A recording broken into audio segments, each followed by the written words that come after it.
तो ध्यान रखना है कि इट इज, इसके मीनिंग पे क्वेश्चन रहता है, ठीक है, ध्यान रखिएगा।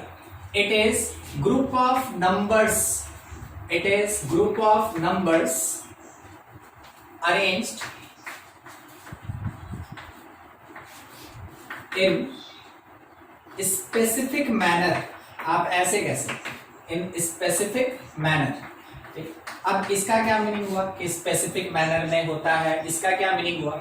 इसका मतलब ये हुआ ना कि it's general term can be defined, it's general term can be defined. देखिए स्टार्टिंग है, थोड़ा सा आपको इंट्रोड्यूस करवाना पड़ेगा कि हाँ टर्म क्या होता है, कैसा क्वेश्चन पूछा जाता है, उसके बाद हम लोग फिर पहुंचेंगे एक्टिव पे।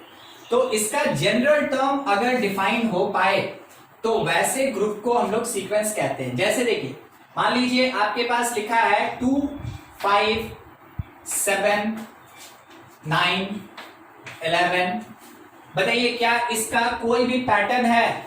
कोई भी पैटर्न इसका अगर आप समझ गए तो इसका कोई पैटर्न लगभग नहीं लग रहा है ना, ऐसा नहीं लग रहा। अगर हम इसी को 3 लिखते हैं तो आप बोलते हैं कि सर इसका पैटर्न है।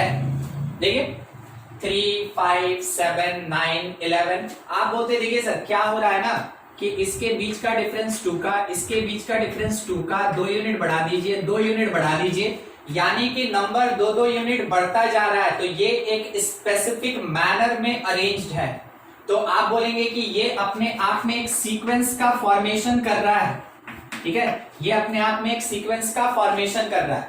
अगर कोई पूछेगा कि ठीक है अगर सीक्वेंस है तो इसका जनरल टर्म क्या होगा, तो हम लोग बोलेंगे देखिए पहले टर्म में 3 दिखा, दूसरे में 5 दिखा, तो हम बोलेंगे 2n+1। देखिए एक बार सोच के, अगर आप n के जगह 1 पुट किए तो ये आपको 3 दिया, अगर n के जगह 2 पुट किए 5 दिया, n के जगह 3 पुट किया गया 7, n के जगह 4 पुट किए 9, 5 पुट किए 11, तो आप कह सकते हैं कि ये इसका जनरल टर्म होगा। तो जिस किसी भी सीक्वेंस का जनरल टर्म डिफाइन हो जाता है, जिस किसी भी सीक्वेंस का जनरल टर्म डिफाइन हो जाता है, पर्टिकुलरली उसको हम लोग प्रोग्रेशन कहते हैं, ठीक है। तो प्रोग्रेशन और सीक्वेंस को लेके ज्यादा कंफ्यूज मत होइएगा, लगभग एक ही जैसा टर्म होता है, ठीक है, जिसका जनरल टर्म डिफाइन है, दैट इज कॉल्ड प्रोग्रेशन। अब मान लीजिए अगर हम इन्हीं नंबर्स को, ये अपना एक एग्जांपल था, अगर इन्हीं नंबर्स को हम ऐसे लिखें 7 3 9 11 5, तो देखिए वही नंबर है, मगर क्या किसी एक पर्टिकुलर तरीके से किसी एक स्पेसिफिक मैनर में अरेंज है? नहीं है। तो आप कह सकते हैं कि ये जैसे लिखा है नॉट सीक्वेंस, ये कोई एक सीक्वेंस नहीं होता है, ठीक है। तो अपने पास बहुत बेसिक क्वेश्चन इसके बेसिस पे आता है कि कौन सीक्वेंस होता है और उसका जनरल टर्म बताओ और कौन सीक्वेंस नहीं होता है। तो देखिएगा मान लीजिए जैसे ये लिखा 1, ठीक है, उसके बाद लिखा है 5, फिर है अपने पास ये था 2, ठीक है, फिर है 5, फिर उसके बाद 10, फिर है 17 एंड सो। तो पूछा गया वेदर इट इज सीक्वेंस और not. If it is sequence then provide या राइट जनरल टर्म। हम लोग देखें सबसे पहला टर्म, तो इसको A1 बोलेंगे, ठीक है, फर्स्ट टर्म, आइदर A1 या T1 बोलिए, टर्म 1 या A1 बोलिए, दैट इज इक्वल्स टू 2, नहीं पता चला। उसके बाद A2 या T2, दैट इज 5। तो देखें हम क्या कि हमको शायद लगा कि ये ऐसा हो सकता है, इसको देख के, ठीक है, इसको देख के आपको खुद से डिसाइड करना होगा। बाकी जगह पे तो आपको ये Tn दिया रहेगा और आपको डिफरेंट टर्म्स लिखना होगा, मगर कभी कभार उल्टा क्वेश्चन पूछा जाएगा, किसी भी तरीके का अरेंजमेंट दे देगा और आपसे बोलेगा कि उसका Tn बताओ। तो अभी हमको ये पता चला फर्स्ट टर्म में 1 का स्क्वायर प्लस 1, सेकेंड टर्म में 2 का स्क्वायर प्लस 1। कभी भी सीक्वेंस का डिसीजन कम से कम 3 पे ही किया जाता है, उससे कम में कभी सीक्वेंस का डिसीजन नहीं करते। तो तीसरा टर्म भी देख लें, जिसको A3 बोले या T3 बोले, वो हमको दिया कितना 10, हम इसको समझे ये 3 स्क्वायर प्लस 1। अब हम कंफर्म हो गए, अब कंफर्म हो गए कि ये जिस किसी भी टर्म का बात होगा उसका स्क्वायर उसका स्क्वायर और उसमें +1 करना है। तो अब बारी आया nth टर्म, जनरल टर्म या tn का। तो हम जहां वेरिएशन हो रहा है उस जगह पे n पुट करेंगे, यानी कि इसका nth टर्म क्या होगा, n² + 1। ये हो गया इस गिवन सीक्वेंस का nth टर्म। चलिए देख के बताइएगा, nth टर्म केवल बताते चलना है। लिखा है 1/3, फिर 1/5, 1/7, 1/9 and so on. nth term बोलिए कोई भी।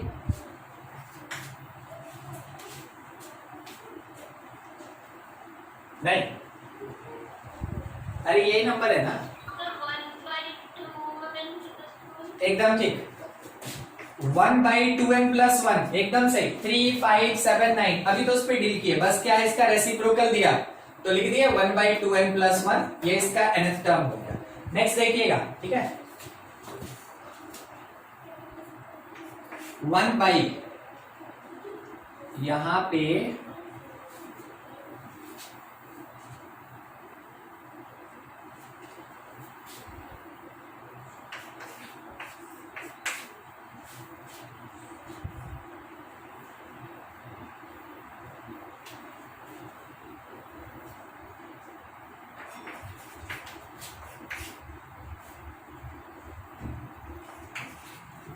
ऐसा दिया, ठीक। तो आपको क्या करना चाहिए कि सबसे पहले ना यहाँ डिफरेंस देखना चाहिए, कितने का, 9 का। यहाँ डिफरेंस देखिए 9 का। बोलिए क्या करते हैं, कुछ लिखना होगा। देखिए इसको देख के तो पता चल गया कि डिफरेंस 9 9 है, और जिसका डिफरेंस कांस्टेंट होता है ऑलरेडी आप पढ़े हुए हैं कि उसको एपी कहते हैं। ठीक है, फिर से पढ़ेंगे, मगर एटलीस्ट आप जानते तो हैं कि हाँ ये होगा क्या, तो ये एक एपी होगा। अब डिटरमाइन करना है कि ये फर्स्ट टर्म है, तो आपको ये याद है कि nth टर्म का फॉर्मूला होता है a + n - 1d टाइप का, ठीक है, ऐसा होता है। अगर ये फर्स्ट है तो n के जगह हम 1 ही पुट करेंगे, उसमें किससे मल्टीप्लाई करके क्या ऐड करें कि ऐसा आ जाए। तो देखिए 1 × 9 + 1 10 होगा। फिर से देखिएगा 1/2 × 9 + 1। अगला देखिए 1/3 × 9 + 1 एंड सो ऑन। तो लास्टली जब आप tn लिखिएगा तो आपको पता चला ना कि वेरिएशन हमको इस प्लेस पे करना चाहिए, इस प्लेस पे। तो हम लिखेंगे 1/9n + 1, it is the nth term.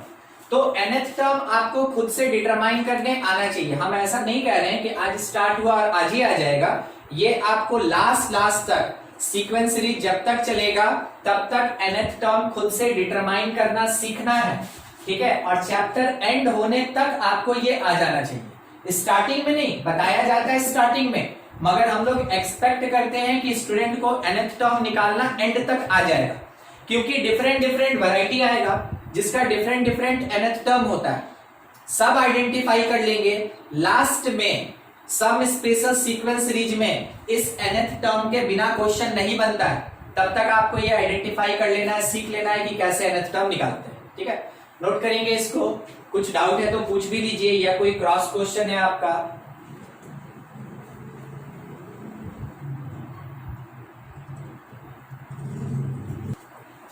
चलिए आगे बढ़े। तो अब क्या है ना कि मेरे पास अगर nth टर्म दिया तो कुछ पर्टिकुलर टर्म पूछेगा, कैसे निकालें। देखिए क्वेश्चन कैसा है, ठीक है, क्वेश्चन से समझा सकते हैं, क्योंकि अलजेब्रा में ज्यादातर आपको क्वेश्चन ही मिलेगा।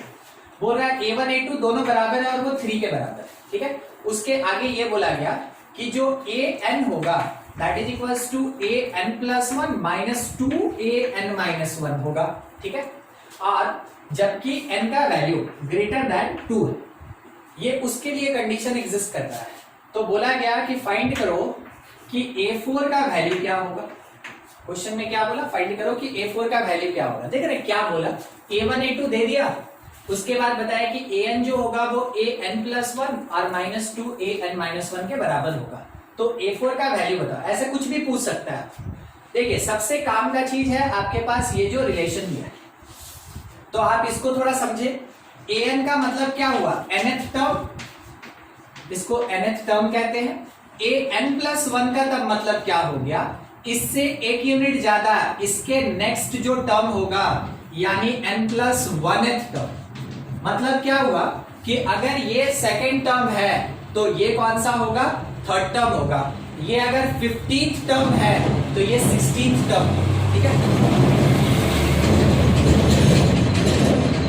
ये n-1, ये n-1 ये क्या होगा, ठीक है। ये किसके बराबर होगा, ऐसा कुछ, ये किसके बराबर होगा ऐसा कुछ पूछा गया। तो मान लीजिए जैसे n के जगह, ठीक है, n के जगह अगर आप कोई भी नंबर रखते हैं उससे एक यूनिट कम, मतलब सीक्वेंस में an-1 पहले होगा फिर an होता है तब an+1 होता है, ठीक है। तो ये कौन सा टर्म, n-1th टर्म। और सीक्वेंस में हमेशा ध्यान रखिएगा इसका पैटर्न ऐसा होगा, n-1th पहले तब जाके nth और तब जाके कौन, n+1th टर्म होगा। अब यूज क्या है और कैसे करें, तो बोला गया कि जब मेरे पास यहाँ पे a1 और a2 का बात आएगा तो हम 3 रखेंगे। हम पहला डिसीजन लिए कि ये जो रिलेशन दिया ना an = an+1 -2an-1, इसमें हम पुट करें n = 2, ठीक है, n = 2, ये इक्वल टू भी n = 2। उससे क्या फायदा, देखिए ये a2 हुआ, ये क्या हुआ 2 + 1, ये क्या हुआ 2 - 1। तो इसको कह सकते हैं कि a2 = a3 - 2a1। अब देखिए इसमें से अगर हम चाहें तो a3 का वैल्यू निकाल लें, तो a3 के लिए a2 + 2a1 वैल्यू दिया ना, a2 का कितना दिया 3, a1 का 3 पुट किए तो 3 + 2 × 3 रिजल्ट आया ना, किसका वैल्यू मिला a3 का।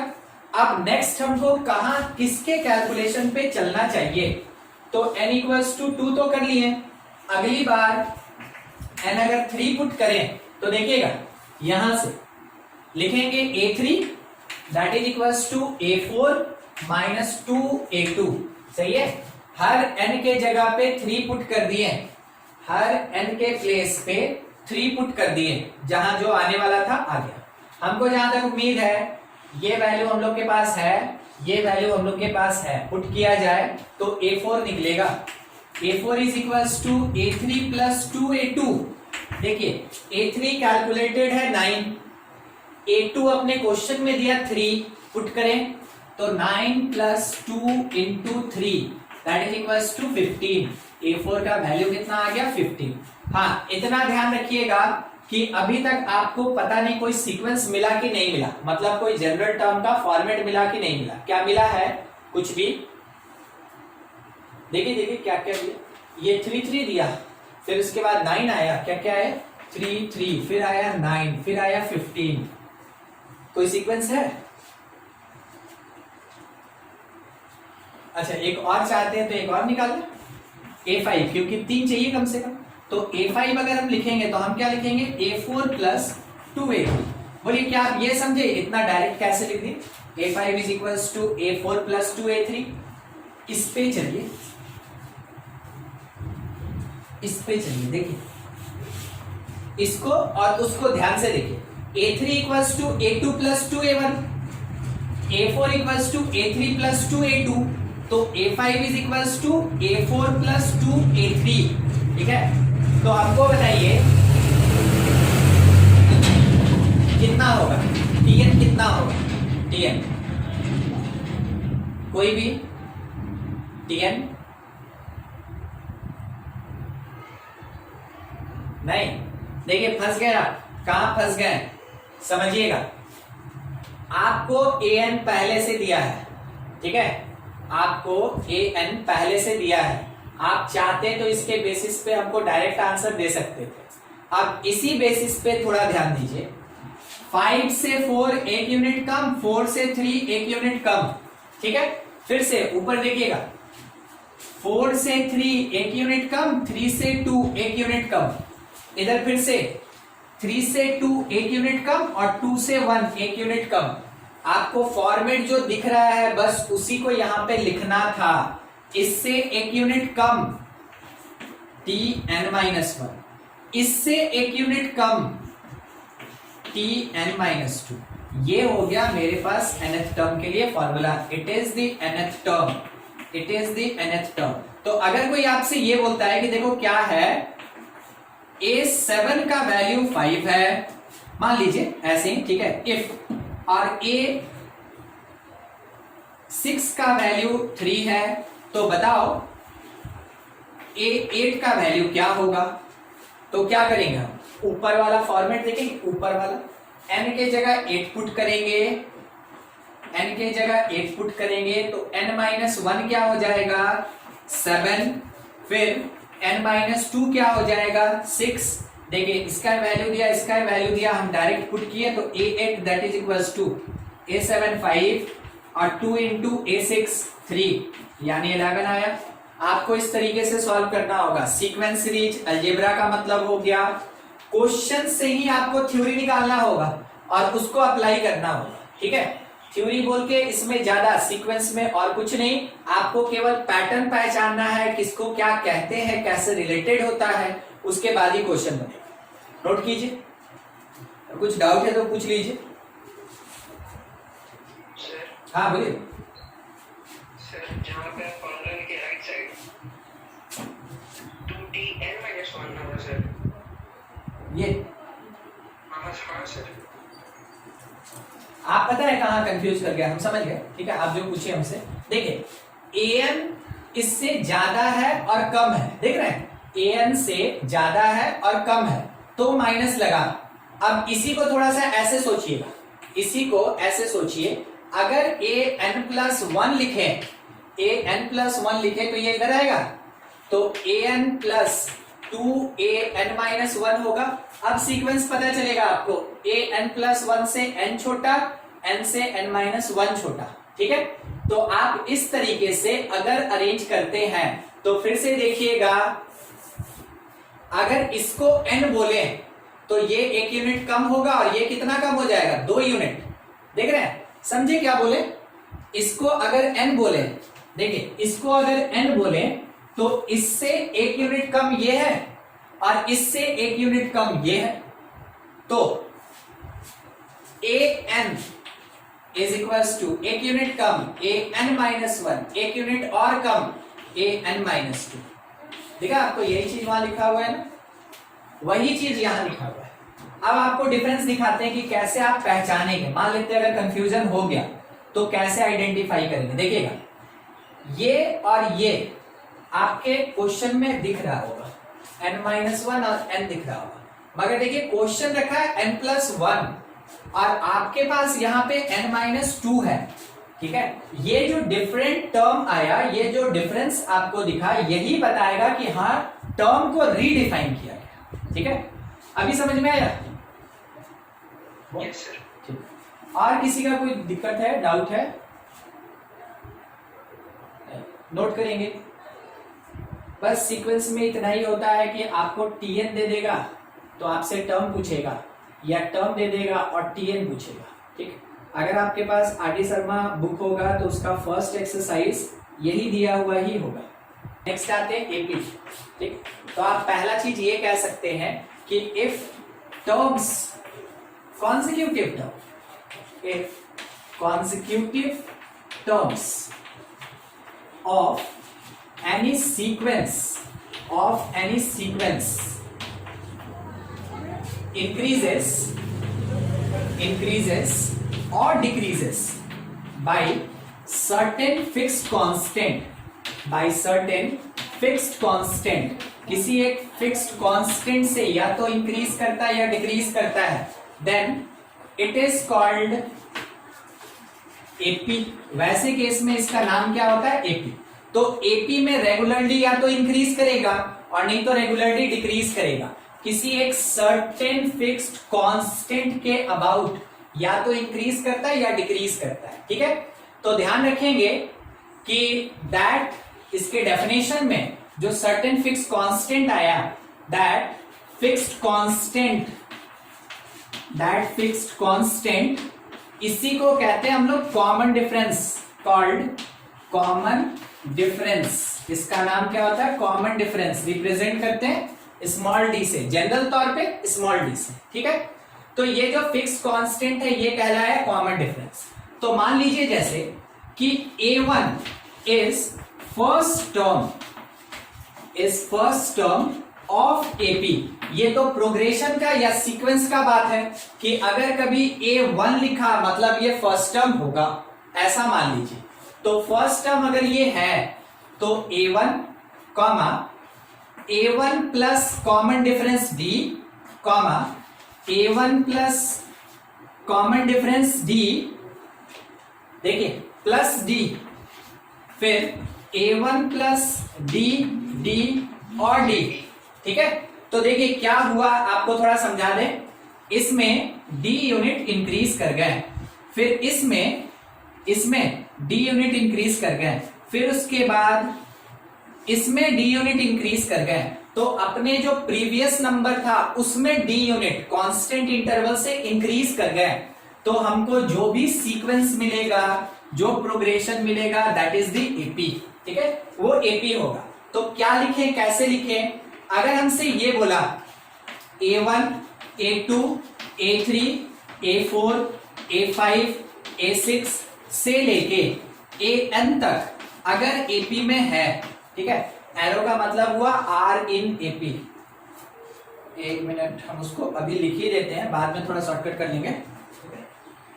R इन AP, यही वाला जो होता है ना R इन, इसी को एरो डाल के केवल दिखा दिया जाता है। ठीक है, अगर ये बोला कि ये AP में है तो हम क्या बोल सकते हैं, इसका मतलब हुआ कि A2, इसका मतलब ये हुआ A2 जो है वो A1 प्लस D है, A3 जो है वो A2 प्लस D है, A4 जो है वो A3 प्लस D है।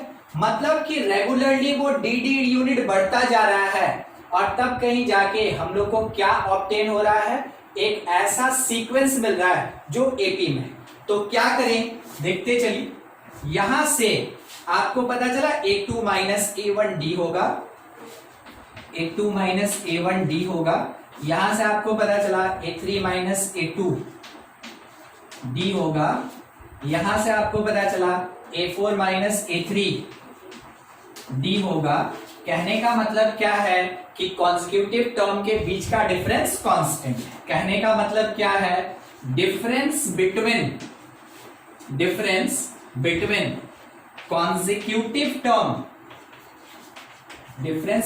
Consecutive terms are equal. वो कैसा है, वो इक्वल है, वो सेम है, वो कांस्टेंट है।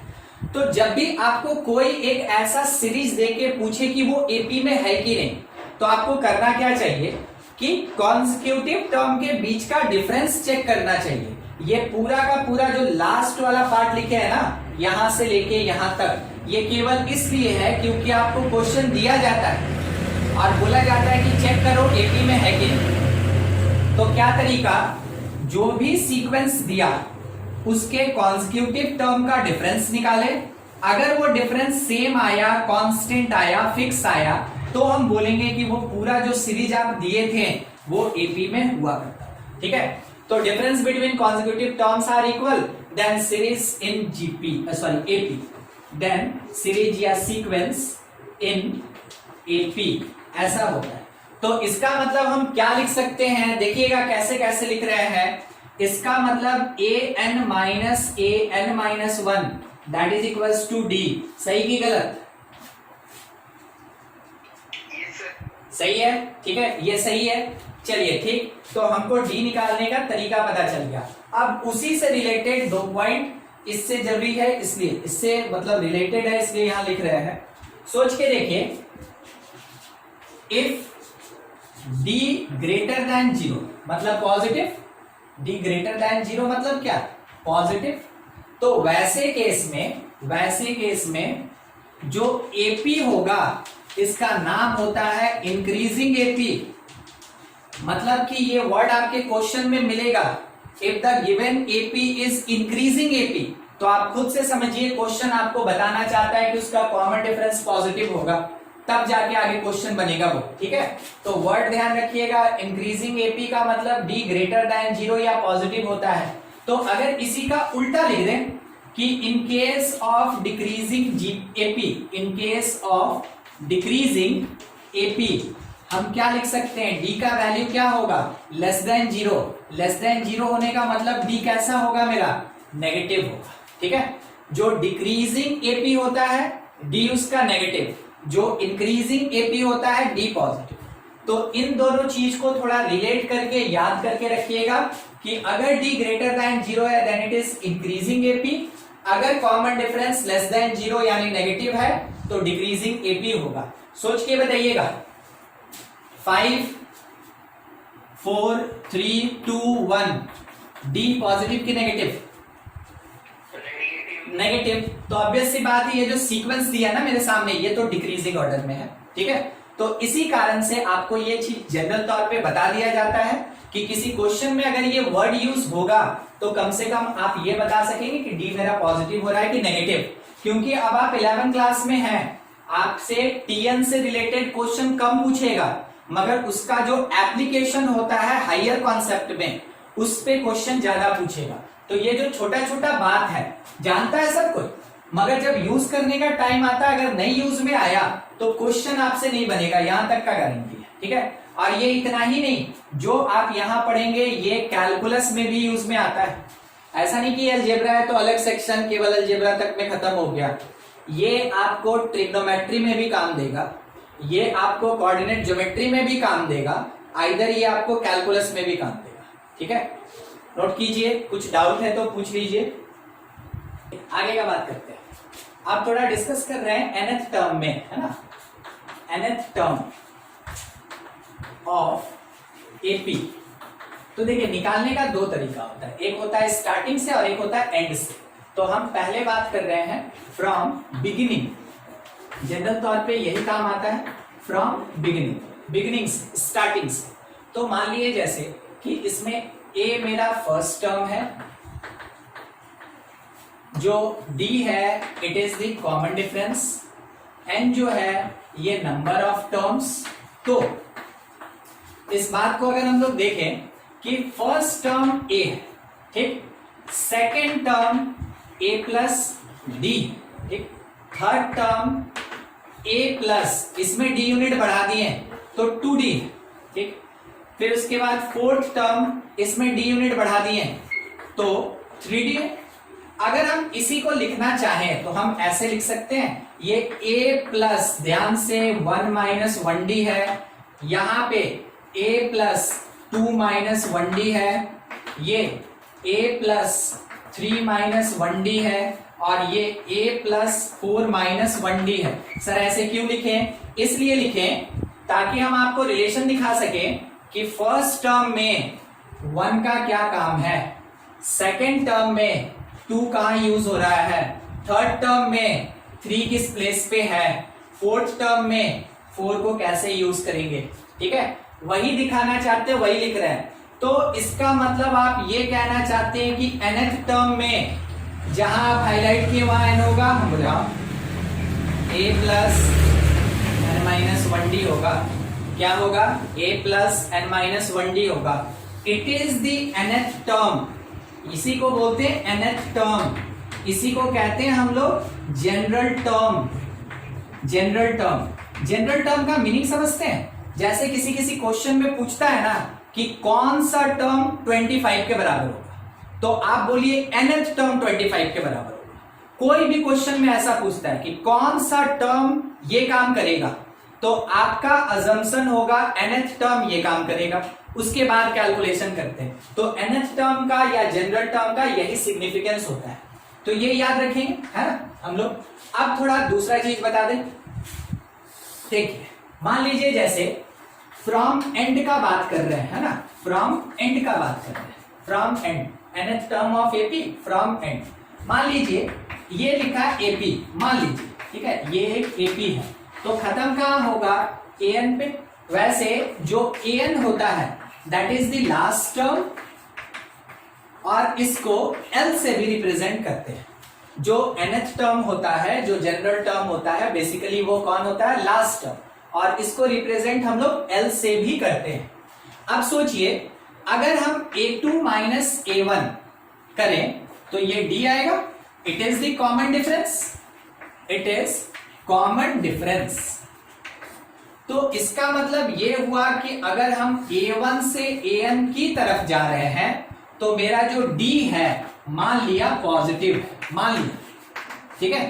तो जब हम AN से A1 की तरफ आएंगे तो D मेरा तब क्या हो जाएगा, नेगेटिव हो जाएगा। अगर हम ये मान के चलते हैं कि मेरा दिया गया AP इंक्रीजिंग है तो A1 से AN की तरफ जाएंगे तो जो D यानी कॉमन डिफरेंस आएगा वो पॉजिटिव होगा। तो इसका मतलब है कि जब उल्टा चलेंगे तो साइन तो उल्टा हो जाएगा ना, AN से जब A1 की तरफ जाएंगे तो D मेरा क्या आएगा, नेगेटिव हो जाएगा, ठीक है।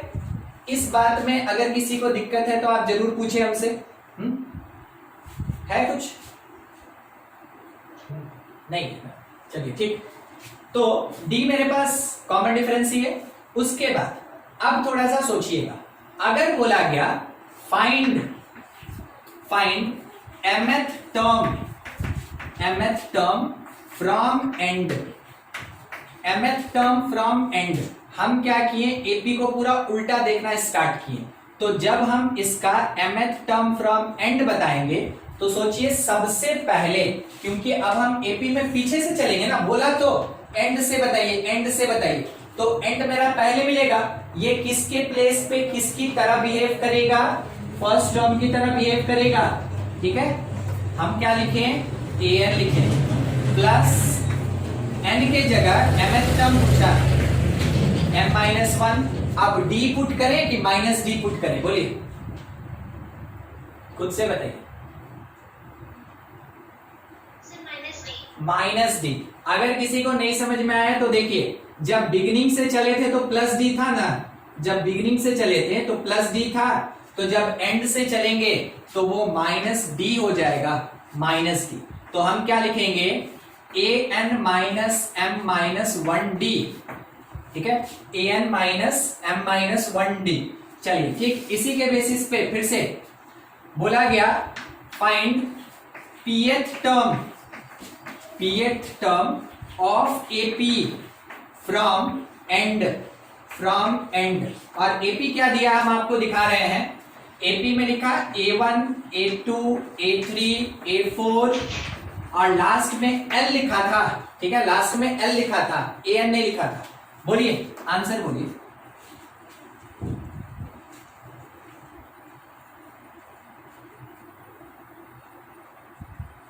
इसके बेसिस सेम होगा, AN के जगह L यूज होगा, L, ठीक है, AN के जगह L, माइनस माइनस रहेगा, एंड के केस में हमेशा माइनस लगेगा और बिगिनिंग के केस में यहाँ प्लस लगेगा, ठीक है, इतना ध्यान रखेंगे। अच्छा M के जगह क्या यूज होगा, P, pth mth बोला तो M यूज किए, pth बोला तो P यूज करेंगे, P-1 और D अपना D रहेगा।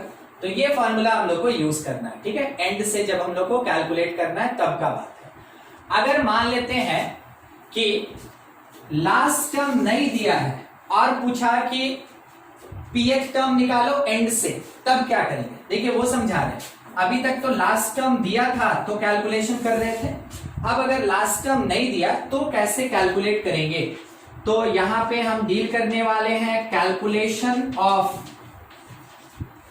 pth term from and, pth term from and if last term not given, last term not given.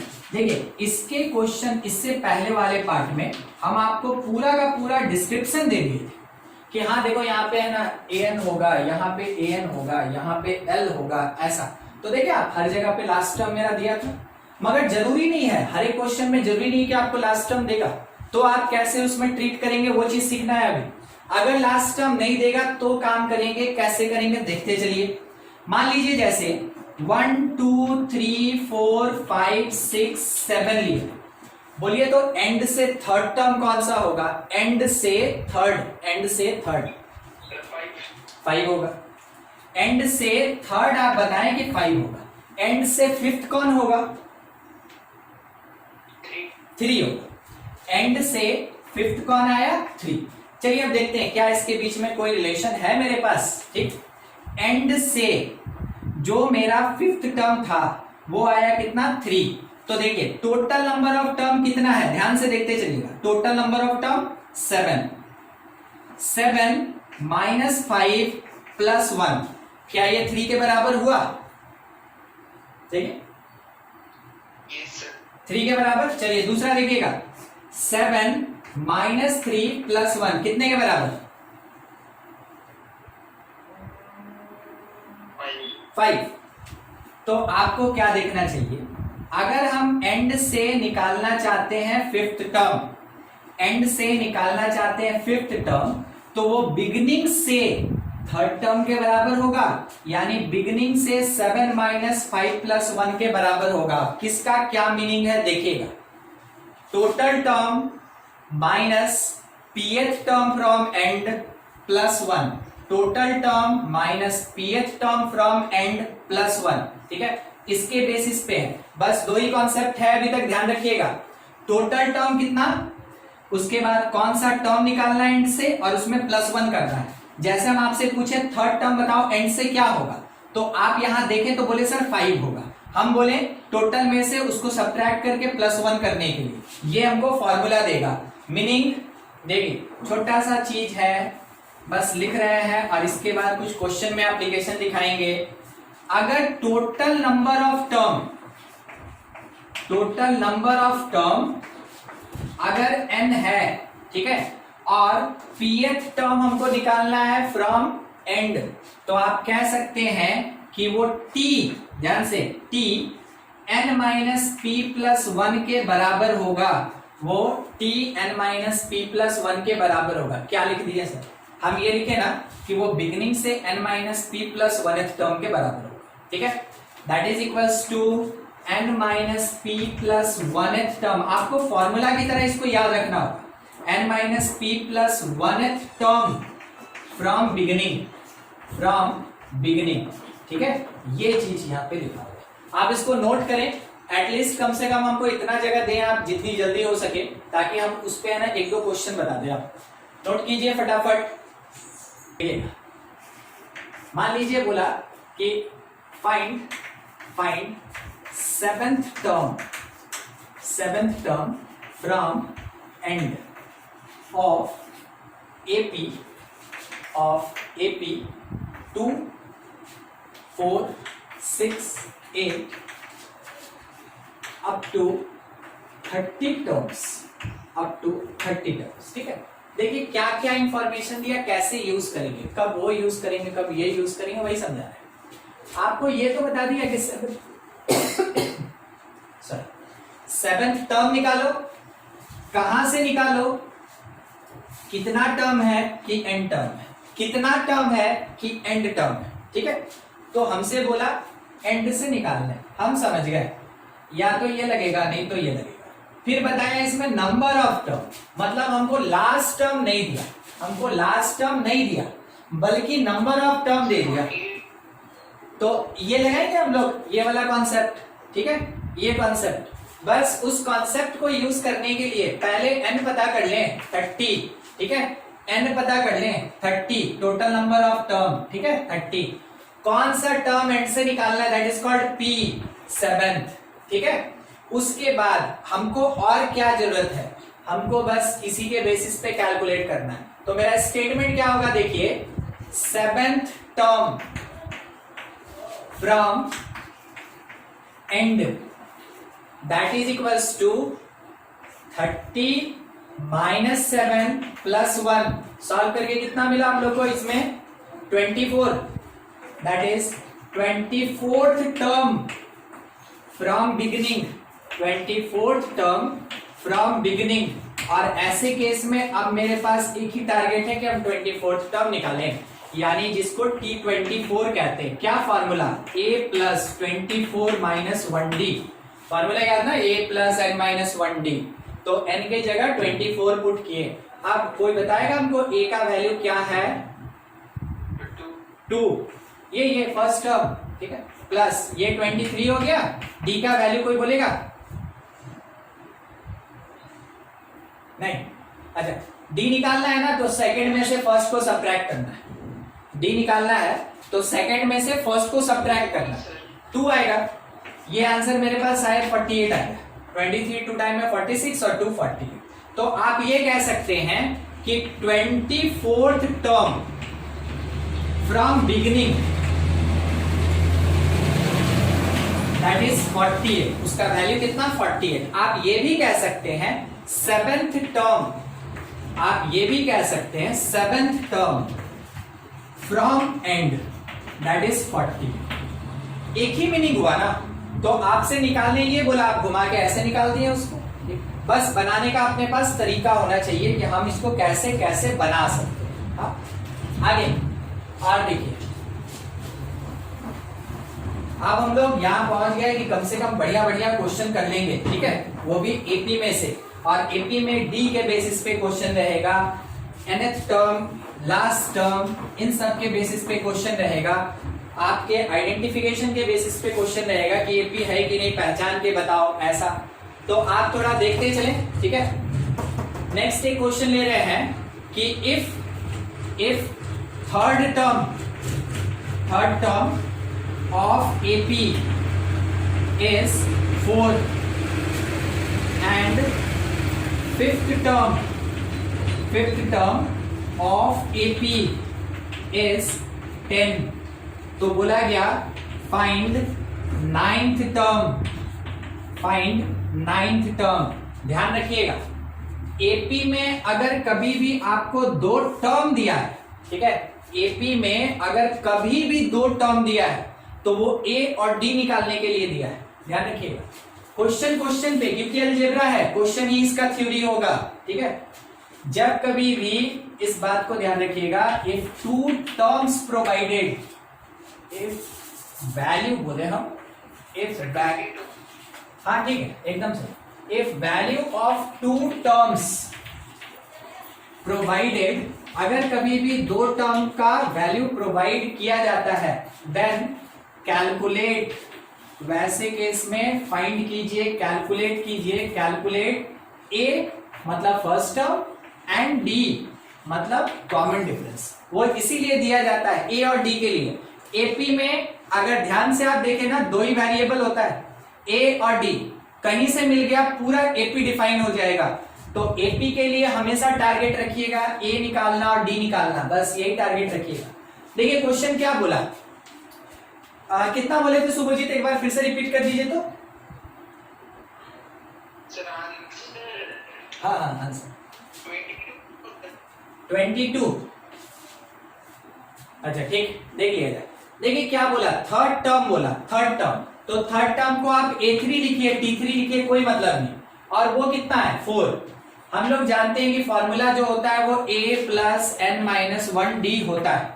तो आप लिख सकते हैं कि this part is equals to A plus और n के जगह 3 यानी 2D। देखते चलिए, कहीं दिक्कत होगा बताइएगा। फिर क्वेश्चन में दिया फिफ्थ टर्म, तो A5, उसका वैल्यू है 10, that is equals to A plus 4D। ध्यान रखेंगे, ये 3 है तो ये n-1 2 होगा, ये 5 है तो n-1 4 होगा। देखिए अभी आपके सामने क्या दो इक्वेशन है सिंपल A और D के फॉर्म में, 1 और 2। हम लोग सॉल्व कर लेंगे, लीनियर इक्वेशन सॉल्व करना जानते हैं। सॉल्व करके A और D निकालेंगे। तो तरीका क्या कहता है ना कि 2 में से 1 को सब्ट्रैक्ट कर दीजिए, सिंपल। तो यहां से 6, ठीक है, दैट इज इक्वल्स टू ये कैंसिल, ये 2D, तो D का वैल्यू हमको कितना मिल गया 3। किसी एक इक्वेशन में पुट कर लीजिए, पुट इन इक्वेशन नंबर 1 में पुट कर दें किसका वैल्यू, D का वैल्यू कितना 3, तो A निकलेगा। तो मिला 4 is equals to A plus 2 into 3, शायद A का वैल्यू सॉल्व करके -2 मिलता। तो D मिला 3 और A का वैल्यू मिल गया हम लोग को -2। अब क्वेश्चन डिमांड क्या कर रहा है बताओ, 9th टर्म क्या होगा। 9th टर्म यानी A9 पूछा, T9 पूछा, फॉर्मूला क्या लिखेंगे, A प्लस 8D लिखेंगे। A मिला है हमको कितना -2 प्लस 8, D कितना 3, तो ये 24 -2 that will be equals to 22, यानी कि 9th टर्म जो होगा उसका वैल्यू कितना 22 हो जाएगा। ठीक है, देखिए इसको नोट कीजिए और ये क्वेश्चन दे रहे बनाइएगा।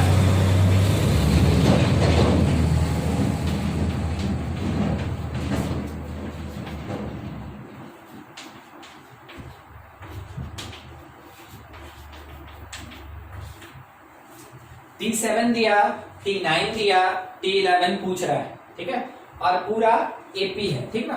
ऐसा नहीं सोचना है कि पता नहीं कौन सा सीक्वेंस, AP है और कुछ नहीं। बनाइए, सबको ये आंसर दीजिए। T7 21 दिया, थोड़ा बना ले इसको हम लोग यहां पे। T7 21 दिया, तो इन शॉर्ट आप इसको लिख सकते हैं A+6D 21। T9 33 दिया, A+8D 33। इन दोनों को सॉल्व करेंगे तो इसमें से इसको सब्ट्रैक्ट कीजिए, आपको 2D मिलेगा। इसमें से ये सब्ट्रैक्ट हो गया, कितना मिला हम लोग को 1 2, ठीक है 12। तो D का वैल्यू आ गया 6, D आ गया 6। किसी इक्वेशन में पुट कर दीजिए 6, ठीक है, तो 36 इसमें से सब्ट्रैक्ट हो गया, A कितना आ गया 15 -15, ठीक है।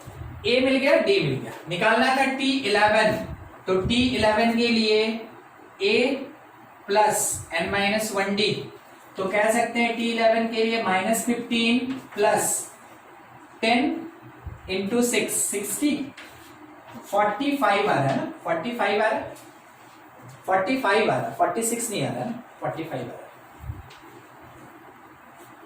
देखिए नेक्स्ट क्या दिया, find fifth term from beginning and and, from beginning and and, आगे पीछे दोनों तरफ से आपको क्या करना है, फिफ्थ टर्म ही निकालना है। किसका, ऑफ AP 1 5 9 13, ऐसे करके कहां तक जाएंगे, तो ये बोल रहा है 20 टर्म्स ये कंटेन कर रहा है, ठीक है, 20 टर्म्स ये कंटेन कर रहा है। तो आपको क्या करना है कि फिफ्थ टर्म निकालना है, कहां से, बिगिनिंग से भी और एंड से भी। तो दो पार्ट होगा A और B। आप ट्राई कर सकते हैं, ये ऑलरेडी आपको बताया हुआ है कि जब टोटल नंबर ऑफ टर्म दिया रहेगा तो कैसे कैलकुलेशन करेंगे, आप ये काम कर सकते हैं अगर चाहें तो। बनाना स्टार्ट कीजिए, देखते हैं अगर बन जाएगा तो बहुत बढ़िया, नहीं तो फिर बताएंगे, ठीक है, ट्राई कीजिए।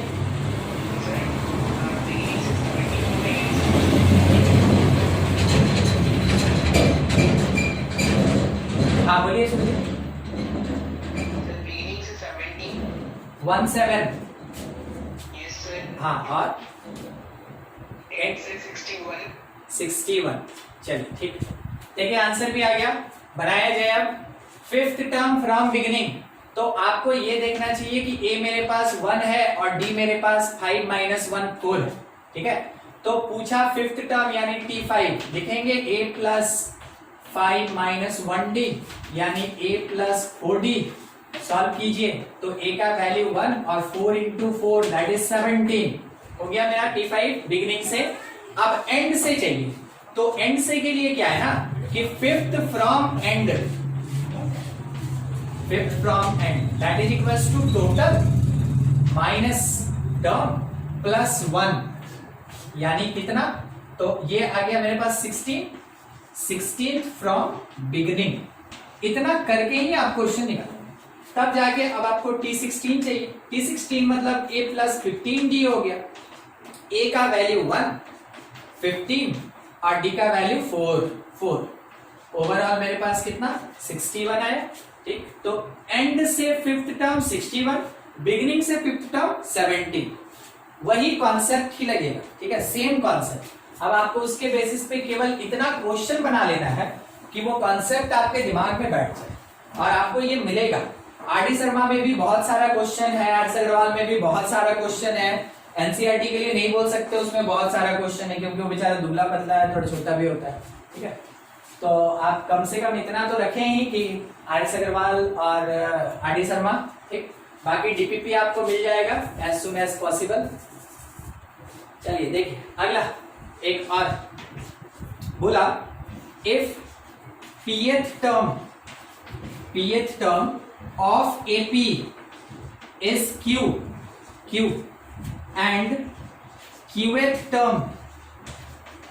term of AP is P, तो बोला गया find P plus qth term, find p plus q term क्या होगा। तो आपको क्या ये नया लग रहा है कुछ, अभी तो ऐसा पढ़ रहे थे, ठीक है।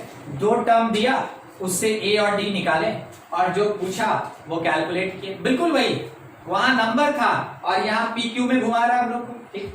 यानी कि आप फिर से उस बात को देखें जो हम आपको हाईलाइट करके दिए थे, एक ph टर्म दिया, एक qh टर्म दिया, यानी कि दो टर्म दिया, तो दो टर्म देता ही इसलिए है ताकि आप a और d निकाल लें और उसके बेसिस पे फिर जो सा टर्म पूछेगा आपसे आप उसका कैलकुलेशन करें। क्वेश्चन में TP is a plus p minus 1d। Question में टीक्यू, p है उसका value a plus q minus 1d। आपको सॉल्व करना है इन दोनों को, तो आप फर्स्ट वाले को 1 कह लें और सेकंड वाले को 2, सेकंड इक्वेशन। आप सिंपल इसको सब्ट्रैक्ट कर दें, बस इतने में काम हो जाएगा। सब्ट्रैक्ट कर दें तो ये मिला हमको q minus p that is equals to, देखिए a माइनस ए कट गया ना, -1 और ये +1 कट जाएगा, बचेगा क्या p माइनस क्यू d। सोच के देखिए d का वैल्यू हमको लगता है -1 आ गया, देखिए d का वैल्यू -1 मिल गया, तो वो pq केवल दिखाने के लिए होता है। जब d मिल ही गया है तो किसी जगह पे आप d का वैल्यू पुट कीजिएगा तो a निकल जाएगा। तो put in equation 1, put in equation number 1, तो q that is equals to a plus p minus 1, केवल वैल्यू पुट करना है हम लोग को और सॉल्व करना है। अलजेब्रा इसी का नाम है। a निकलेगा क्योंकि q तो क्वेश्चन में दिया, तो q रह गया अपने प्लेस पे। सोच के देखिए माइनस p प्लस 1 होगा, वो इधर आएगा तो प्लस p माइनस 1 हो जाएगा। तो a का वैल्यू क्या मिला, a का वैल्यू मिला p plus q minus 1। a मिल गया, d मिल गया। अब हम टर्म निकालने के लिए तैयार है। कौन सा term, p plus q term.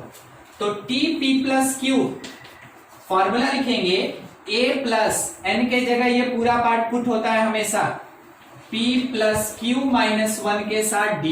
हमको पता a कितना, हमको पता d कितना, हम बस उसका वैल्यू पुट करें।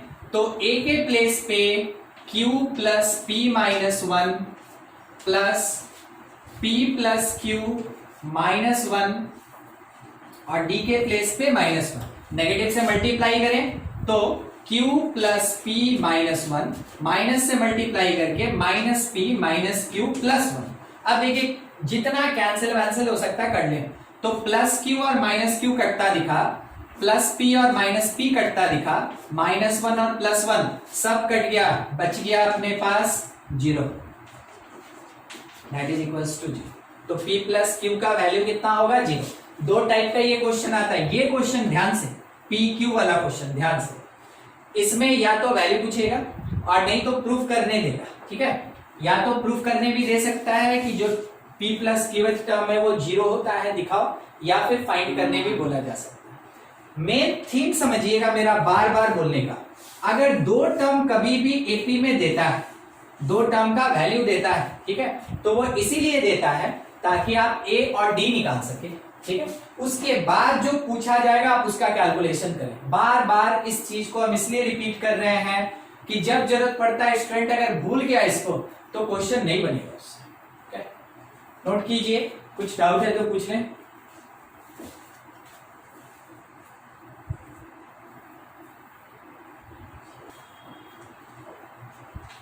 नेक्स्ट इसी में एक क्वेश्चन से ही थोड़ा सा थ्योरी पे जानिएगा।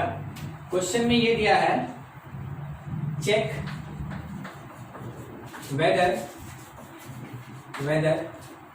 325 इज पार्ट ऑफ AP 2, 5, 8, 11 और नॉट, ठीक है। ये इसका पार्ट होगा कि नहीं होगा, इसका मीनिंग क्या हुआ ना कि ये जो AP हम फुल लेंथ में अगर लिखे तो उसमें 325 किसी टर्म का वैल्यू होगा कि नहीं। निकालने का तरीका आप मान लें, ठीक है, आप मान लें कि 325 इज nth टर्म। आपको बोले थे ना जब भी टर्म का जरूरत होगा, क्योंकि हमको तो पता नहीं कि ये है कि नहीं है, तो बोला कौन सा टर्म 325 होगा कि नहीं होगा? तो आप बोलिएगा मान लेते हैं कि वो मेरा nth टर्म है, मान के चले है, ठीक है। अब ध्यान से, इसका मतलब tn का formula a plus n minus 1d में tn के जगह 325 पुट करेंगे, हम बोलेंगे हाँ, तो 325 पुट कर दीजिए। a के जगह दिया तो है 2, फर्स्ट टर्म कहते हैं उसको, n माइनस 1d के जगह सब्ट्रैक्ट कर लीजिए, क्या आया है 3। अब इसको सॉल्व करके आप शायद समझ गए होंगे क्या निकलने वाला है, n, ठीक है। तो इसको इधर लेके आया, सब्ट्रैक्ट किए, 23 हो गया, 323, 3 से डिवाइड कर दिए, प्लस 1 कर दिए, that is equals to n, ठीक है। ये अब हम अगर इसको देखें तो n का वैल्यू हमको 3 यहां ऐड करके 26/3 में हम इसको सॉल्व किए 1 टाइम में, 0, 9 ने 1 टाइम में और 0.66, ठीक है। आप इसको चाहे तो ऐसे भी लिख सकते हैं, अच्छा रहने देते ऐसे, या फिर आप इसको ऐसे भी लिख सकते हैं 108 होल 2/3। फ्रैक्शन आया मतलब नॉट पॉसिबल, ठीक है। फ्रैक्शन आया इसका मतलब नॉट पॉसिबल। ध्यान रखिएगा, इन सीक्वेंस सीरीज, जो भी हम लोग सीक्वेंस या सीरीज का कॉन्सेप्ट पढ़ेंगे उसमें n always be natural number, always be natural number, ठीक है।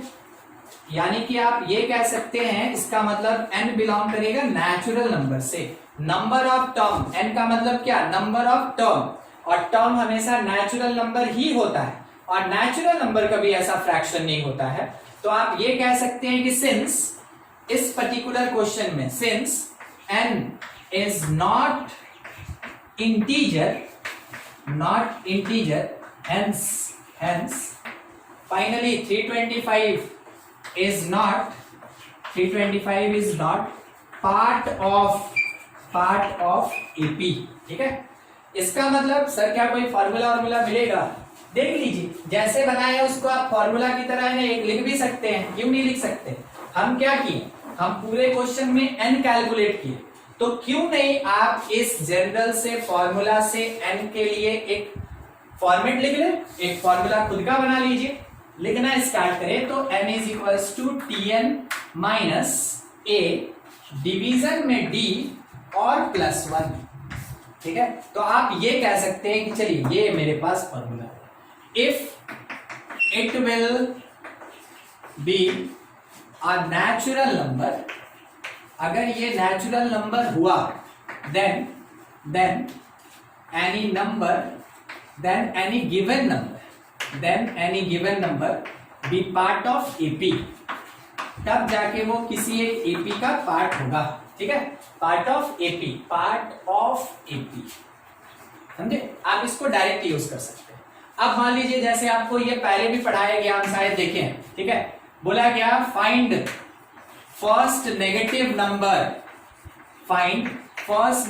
नंबर एंड टर्म, क्या दोनों का डिफरेंस आप बता सकते हैं हमको? क्या पूछा? फाइंड फर्स्ट नेगेटिव नंबर और टर्म, मीनिंग मतलब हिंदी में मतलब ऐसे मतलब सर जिस टर्म में सर क्या वैल्यू होगा वो, और टर्म मतलब कौन सा टर्म होगा, एकदम से, ठीक है। नंबर का मतलब हो गया कि उसका वैल्यूएशन क्या होगा, और टर्म मतलब कौन सा term, 5th term, 7th term, 8th term, कौन सा टर्म, ठीक है। दोनों निकालना है, दोनों निकालना। तो find first negative number and term of AP, देखिए क्या लिखा हुआ है इसमें, 11, 9, 7, 5 एंड सो, ऐसे करके दिया। क्या आपको डिक्रीजिंग एपी दिख रहा है? चलिए, हमेशा डिक्रीजिंग में ही नेगेटिव पॉसिबल होता है, इंक्रीजिंग में कभी नहीं होता है, ठीक है। अगर हम बोले a का वैल्यू, तो आप बोलिए सर इधर, d अगर पूछा जाए तो बोलिए क्या बोलिएगा? -2, 9 - 11 करके देख लीजिए, -2, ठीक है।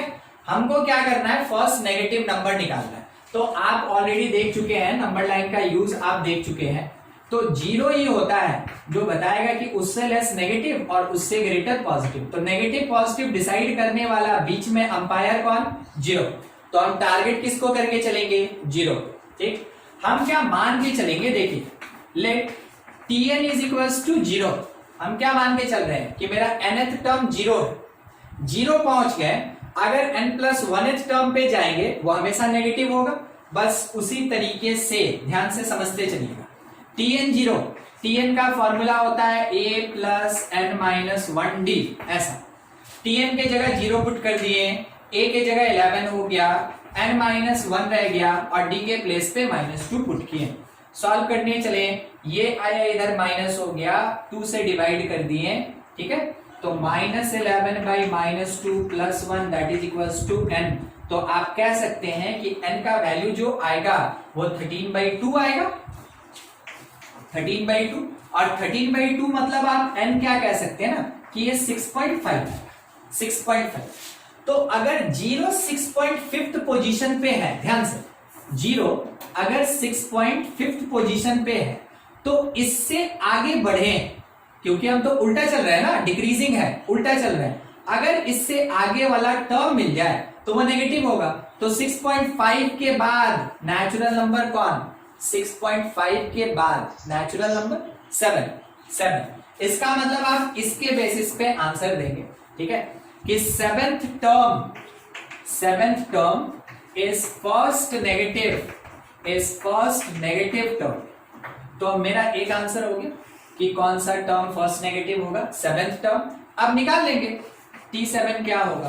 तो T7 a प्लस 6d के बराबर, a का वैल्यू कितना है 11 प्लस 6 इंटू डी का वैल्यू कितना है -2। आप इसको सॉल्व करें तो ये आया आपका -1, ठीक है। तो फर्स्ट नेगेटिव टर्म कितना, -1 उसका वैल्यू, और टर्म कौन सा, सेवेंथ टर्म, ठीक है। अगर पूछेगा आपसे लास्ट पॉजिटिव टर्म तो क्या बोलिएगा, लास्ट पॉजिटिव टर्म, इसी क्वेश्चन नहीं। अच्छा ठीक, देखिए अगर पहला नेगेटिव टर्म आपका 7 हुआ तो देखिए पॉजिटिव घटते घटते घटते आपको नेगेटिव दे दिया, तो इसके बाद नेगेटिव, मान लीजिए ये 6.5 है, तो इसके बाद आप बोले सेवेंथ मेरा नेगेटिव होगा, तो 7 से जस्ट पहले जो होगा यानी 6 टर्म होगा वो मेरा लास्ट पॉजिटिव होगा। लास्ट पॉजिटिव कौन, या स्मॉलेस्ट पॉजिटिव पूछेगा, स्मॉलेस्ट पॉजिटिव या लीस्ट पॉजिटिव या फिर लास्ट पॉजिटिव, तो वो हमेशा कौन सा होगा, इससे जस्ट पहले वाला यानी 6 होगा, ठीक है। समझे ना क्वेश्चन का, बस ये स्टेटमेंट आपको समझ में आना चाहिए। जैसे आपको ये पता चला कि फर्स्ट नेगेटिव हमेशा जीरो के बाद मिलेगा, तो 6.5 के बाद देखिए, तो जो लास्ट पॉजिटिव होता है, लास्ट पॉजिटिव या लीस्ट पॉजिटिव, वो हमेशा इससे पहले मिलेगा। तो अगर ये 6.5 है तो इससे पहले कौन आएगा, 6, तो 6th टर्म मेरा लास्ट पॉजिटिव टर्म होगा इस क्वेश्चन में, ठीक है। नोट कीजिए इसको, कहीं कुछ डाउट है तो पूछ लीजिए।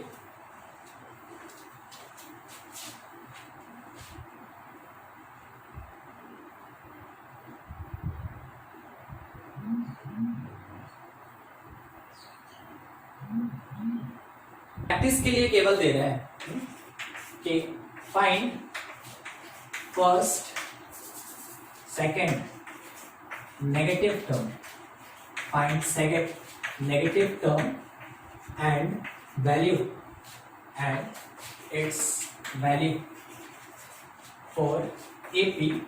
देखिए क्या लिखा है,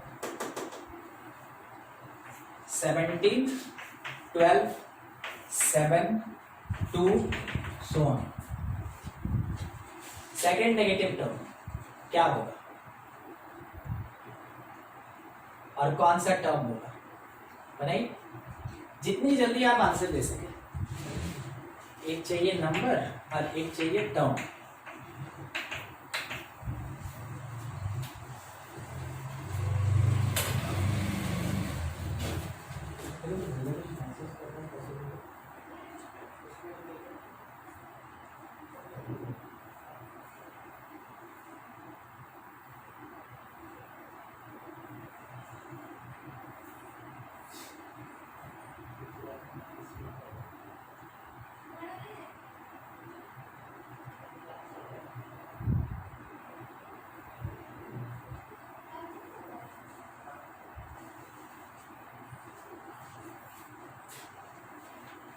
बन गया। Six term sir second negative, six term second negative आएगा, ठीक है। देखिए कोई कोई बना रहे होंगे, बिल्कुल आप ठीक है बनाइए, हाँ। मगर देखिए कभी कभार क्वेश्चन को थोड़ा ध्यान से जरूर देखना चाहिए, बनाने से पहले हमेशा क्वेश्चन को जरूर देखना चाहिए। यहां पहुंच ही गए, डिफरेंस शायद 5 का आपको पता चल गया होगा कि डिक्रीज कर रहा है ये। एक बार और घटा दीजिए, ठीक है। तो 2 में से 5 गया, -3 आया, एक बार और घटा दीजिए, ठीक, यही ना। अब हमको सोच के बताइए क्या हम इतना लंबा करने जाएंगे, क्वेश्चन के हिसाब से काम करेंगे, ठीक है। तो नंबर कौन सा हुआ, सेकंड नेगेटिव चाहिए था ना, -1, और कौन सा टर्म गिन लीजिए, 1 2 3 4 5 6 हो गया। मतलब यहां पे आपके पास जैसा क्वेश्चन हो, ठीक है, आप उस हिसाब से काम करें। हम यहां पे भी आपसे नहीं बोल रहे हैं कि आप ऐसे ही फॉर्मूला लगा के बनाइए, मगर क्या होता है कि कोई कोई क्वेश्चन इस बुक वाला काफी दूरी से स्टार्ट कर देगा, तो आप ये काम नहीं कर सकते। मगर मान लिया अगर मिल गया तो कर सकते हैं बिल्कुल, नहीं तो अपने पास तो तरीका है कि कैसे बनाएंगे, ठीक है। चलिए एक और चीज चेक कर लीजिए, ठीक है। 0 इज पार्ट ऑफ AP और नॉट, ठीक है, बस इतना चेक करना है। 0 के बाद पार्ट ऑफ AP और नॉट स्टार्ट हुआ कहां से, देखिए 323 से, फिर उसके बाद 318, उसके बाद 313, उसके बाद 308 यहां से। तो 0 इसका पार्ट है कि नहीं है, बस ये चेक करना है।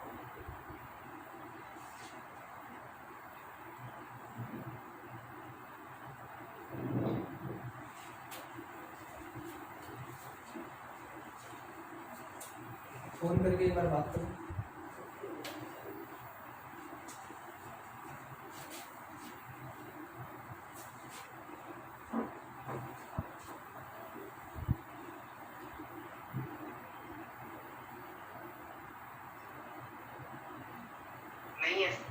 नहीं है,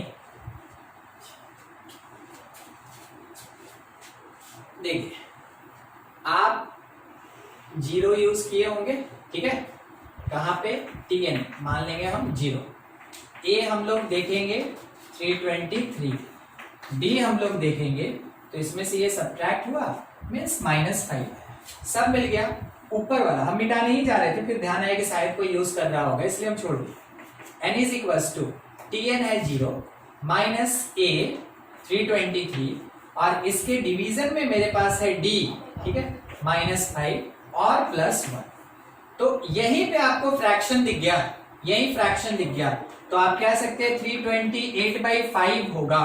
328/5 अगर आप इसको होल में लिखना चाहें तो ये आया 1 कहां से 6, ठीक है, फिर कौन 5 बच गया 3, तो यानी 3/5 ऐसे 65 होल 3/5, ये 3/5 फ्रैक्शन बना दिया। तो आप कह सकते हैं कि n does not belongs to natural number, इसलिए 0 is not part of AP, 0 is not part of AP, AP का वो पार्ट नहीं।